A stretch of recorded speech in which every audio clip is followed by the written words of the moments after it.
don't hear much about Ukraine's spring offensive.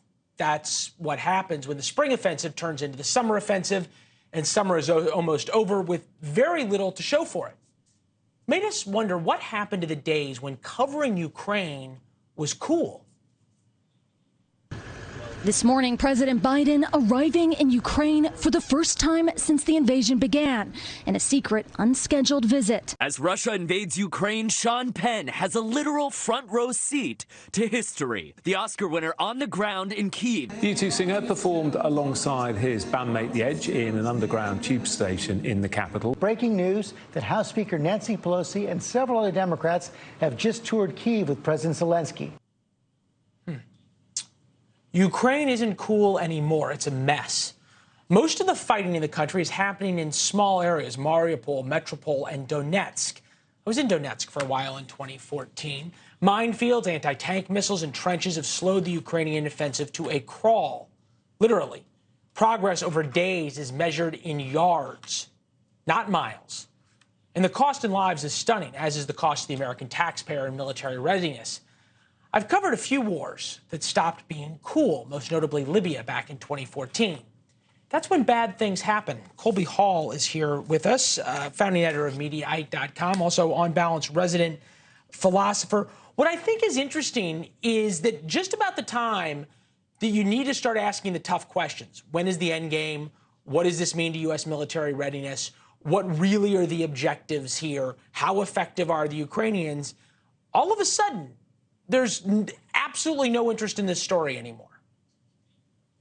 Well, you're right. I hate to go to this cliche, but if it bleeds, it leads, right? And so we're, I think, in the 551st day of this offensive, right? And it's a slog. I mean, it's hard to know exactly through the fog of war what reporting to follow and what's real, but it feels effectively like a stalemate. And to your point, it's getting much, much more difficult. And this is the time where we need to sort of either have great resolve or at least question the over $1 billion in support we've given Ukraine. The footage that you just showed I thought was fascinating. And I don't blame Biden or Pelosi for going there because they're elected officials and they have reason to be there. But the Bono and the Edge, and especially the actor who gave his Oscar to Zelensky, you know, with a camera crew to capture themselves, is just so tired and nakedly self-promotional. I mean, these guys were getting a ton of attention. It's not like they were lending their fame, Sean Penn, to bring attention to Ukraine. They were chasing clout, and that's pretty shameful, I think.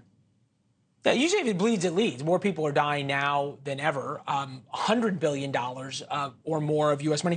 I guess what I'm trying to say is that for all of these networks, and we don't have time to play it, but all of them, you know, on and on and on about how we must support Ukraine, we must support Ukraine.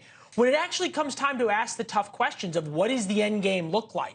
When is it time to have a negotiated settlement? On and on and on.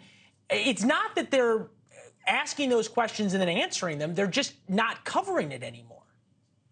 They're ignoring it, in part because, and I've said this a few times, the media cares less about what, you know, they think you should know. And they're mostly, you know, sort of trying to give you what they think people want, right? And you know, MSNBC had a really great week in the ratings last week because they were celebrating the Super Bowl. They won the Super Bowl vis-a-vis Trump's indictment, right? So they're giving the people what they want. And that's not how news is supposed to work, right? Like, yeah, I mean, there's always a balance. You should thread the needle between that which serves the greater good and that which you hope will rate.